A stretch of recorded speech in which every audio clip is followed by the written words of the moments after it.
conversation that he and I had. But I will give you the background. I remember as a young man, I was working for Ryder, and I've told y'all this story, but I'll say it again just because it fits so well. My mentor, he was the man who started me at Ryder, and it was going to be a good company and going to have a bright future. Well, I remember the phone call that he had called me. He says, "Now, Monty," he says, "I'm telling you right now, don't freak out. Don't overreact." I was like, somebody starts a conversation like that, well, what are you going to do? You know, that's the worst thing you should tell somebody. Don't freak out. That tells you, what'd you break? What'd you tear up? He says, "I'm no longer with Ryder." I'm like, now mind you, I'm in Shreveport, Louisiana working. And I was like, "What do you mean you're no longer with Ryder?" He said, "Well, they fired me." I had known other people that were at the late 50s, usually early 60s, and maybe a little bit beyond 60, that once you lose a really good job at that age, and you know, at the time, I mean, this is a long time ago, but you know, Sonny was probably making well over $200,000 a year because he was the regional vice president. And so he was knocking some jack, and at the time, that was good money. And I had known that once you make good money like that and you lose that job, an old person doesn't replace that job. You don't get that job ever again because they can hire some young people for a lot less than what they hired old people. Then it's a whole new labor market. And I asked him, I was like, "So what are you doing?" He says, "Well, right now I'm just going to take some time off." And he ends up going to work he says, they offered me a job as basically an account rep for $40,000 a year, which was, you know, you go from making over $200,000 a year to $40,000 a year. You're talking about a great humbling thing, you know. And instantly I looked at that and I'm like, they did that to Sonny. What's the odds? And I've seen so many people, Dory, that they done stuff like this too. Well, if they done it to them, do I want to be that lofty? You know, do I look at the haircut? Dang it, boy. Do I want to have that vulnerability? I would rather, honestly, if I'm going to fall, I'd rather fall from that step as to fall from a 10-foot ladder. Because, you know, if you're making just, you know, if you learn to live and exist on a small, morning boys and girls, on a small level of income, if you've learned to live on that and you lose that, it's not hard to replace that. But if you've made great money, I mean, we all have talked about these people who have gone out working with these gas wells and stuff like that, these gas companies, and they make great money. And then when that moves on, what do they got to do? You got to continue to make that great money because what? You're existent. You know, I remember telling Lance one time, him and Billy did something one time, and Lance told me, "Oh, I made some great money and stuff like that." I said, "Lance," I said, "You know the problem with making great money?" He said, "What's that?" I said, "You start thinking you deserve it. And when you start thinking you deserve this great money," I said, "don't get used to it because you're not always going to, you will consistently make this amount, but you're not going to consistently make this amount. When you get hooked into making this amount, your whole lifestyle is existent upon that." And so I just looked at it right then. I was like, I don't want this. I don't want this vulnerability. So we rock forward, and one of the chief tormentors that I had constantly lived in this confusion. What is confusion?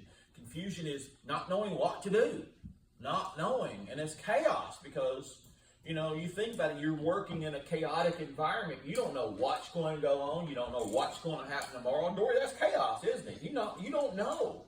And so I was living in this chaos and this confusion. My confusion is, what would I do if Custom Auto closed down? Because it was just, and when it finally happened, I'll be quite honest with you, part of me was relieved, but the other part of me is like, now what?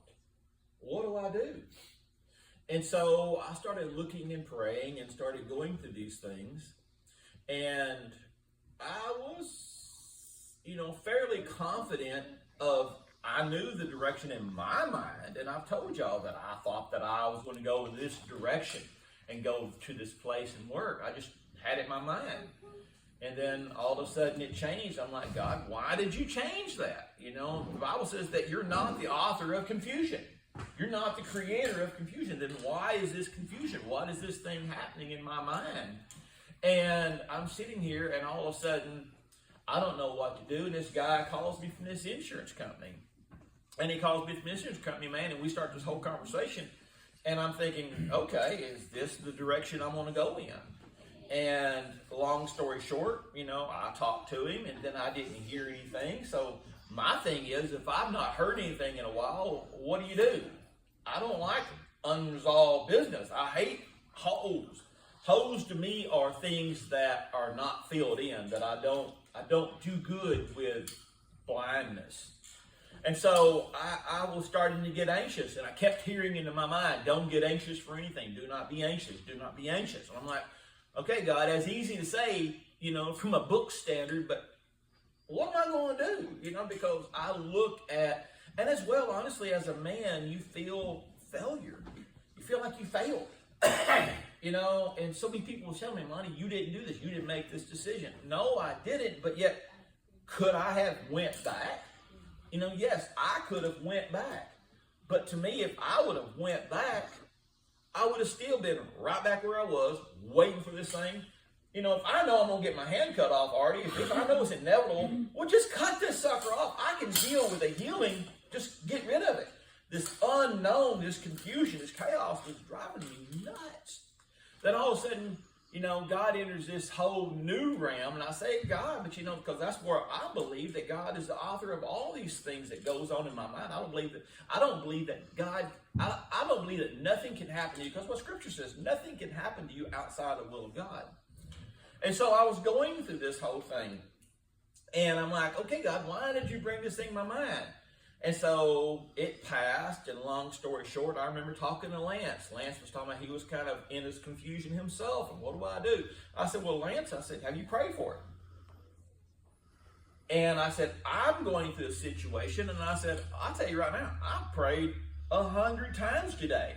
God, I would appreciate some slack. I would appreciate an answer, God. I don't do well. I don't know how y'all are, but I don't do well with unanswers. I can take a no. I can deal with a no. Maybe. Or quietness. I can deal with a maybe. That's an answer. But man, when you hear quiet from God, you're like, all you can hear is the birds, stuff like that. You're like, and so I remember the day that I had told Lance that. That's what the day I prayed. But that's also the day in my mind I was like, you got to knock, Monty. You got to reach out and do this thing. I'm like, I didn't feel a release, Artie. I didn't feel a peace. I didn't feel contented in reaching out to this guy. In my mind, I wanted to reach out to knock on the door again, because knocking it shall be open unto you. But there's a difference between knocking and kicking the door open. Big difference. So the thing is that I remember I got a phone call from that guy that I was going to call the next day after I talked to Lance. And he's like, hey, Monty, just want to let you know I've not forgotten you. I'm like, well, I'm glad to hear that.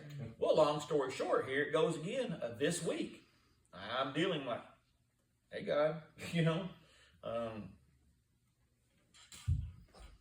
6 weeks. Well, what's going on in my life? Because, I have a responsibility to my wife. I have a responsibility to my grandchildren. I've got a responsibility to David. Because the thing is that I have roles that I've got, and I need to know these things. And I'm thinking like, okay. So I felt a release, and so I reached out to the guy, and he said, well, you need to talk to Hoyle. And I'm no Hoyle Henderson. I'm like, well, so is he passing me off to somebody else? When it's kind of just a shallow, because the last time I texted him, he didn't respond for a week. And so I'm good morning. I'm not good with no response for a week. Kerry, if you ask somebody a question and you ain't heard back from them in a week, you're kind of going like, well, and you hate to do this, because I hate to continue to keep, and so he says, well, you need to talk to Hoyle. Well, long story short, I call Hoyle. And all of a sudden, Hoyle goes on and he says, yeah, Monty, he says, I've got your resume right here. And he says, I've got your application. We should need to go ahead. We'll consider this your initial interview. I'm like, what? So Monday, I'm doing my initial interview. I think it's Monday or Tuesday, one of them days. I'm doing it's Monday. And he says, now there is an assessment and stuff like that. He says, you'll have to do background check, stuff like that. Instantly, some of us thugs, when we look at our background check, we're thinking, okay, what's still residing in that thing? You know, some of y'all good Christian people, y'all don't understand that. But some of us thugs, you know, we want to look at our background and they do a credit check. We're like, oh boy, they're doing all these things. They're like, it's just a job, man. Well, no, they take it kind of serious. But then there was this whole assessment. So the next day I get the background test and then I get the assessment test. And honestly, I think that it's in 3 parts. And the second part, you know, is all time. He says it's going to take about an hour. The first part was 7 minutes. The second part was 6 minutes. The third part was 6 minutes. That ain't an hour. He said it takes about an hour. Well, I believe that the second part was cut short because he said, okay, your time's up. You done finished this part. I'm like, what the? I've really not talked to Amber about this thing because I've had to deal with this thing. And then the third part is talking about, well, if you had this 55 series computer and you've got to call a technical support on this phone, what is your property problem? And I'm like, what? I mean, Carrie, usually when I'm starting to get stressed, well, the whole point of this thing was to create a series of chaos to see how you respond in chaos. I didn't understand that. I understand it now. But the problem is that as this test was unfolding, I've got this thing that I've told you, I don't read instructions well. I just don't read instructions. And now you put me instructions under pressure, yeah, it's not going to function well.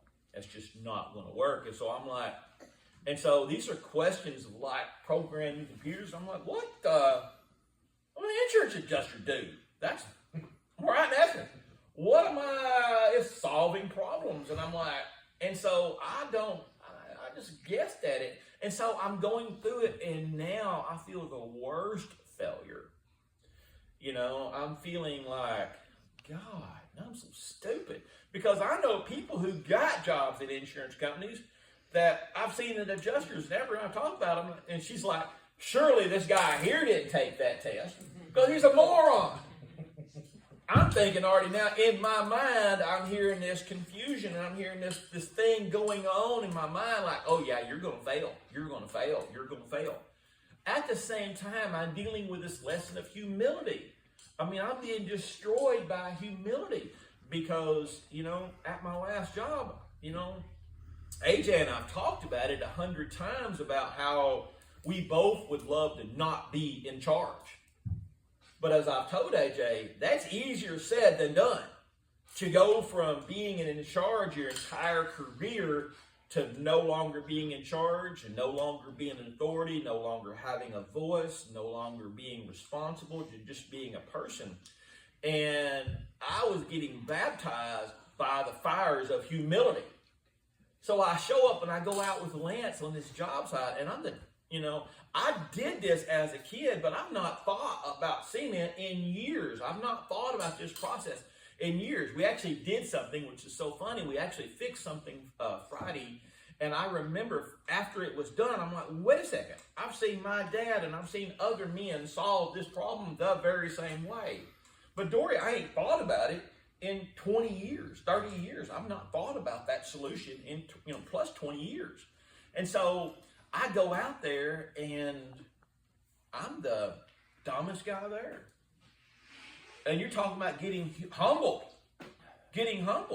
And I'm not going to lie, I told Amber this. I said, all of a sudden I look up Friday and there's Eric, and I'm like, oh man, Eric's going to see me. And I hear this instantly, this voice. Yeah, he's going to see you fail.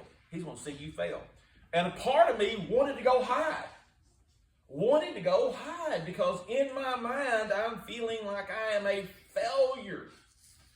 And I'm feeling like I failed this test, and I'm dealing with all of these emotions like, God, what am I going to do? I don't know what to do. God, why do I not have peace about all this? And I seen Eric, and instead of hiding, I walked to Eric, and I hugged him. You know, we talked about the whole thing, and it's like I embraced this change within me. But God says, humble yourself in the sight of the Lord, and He will lift you up. And I had this, because I've been wrestled, because my understanding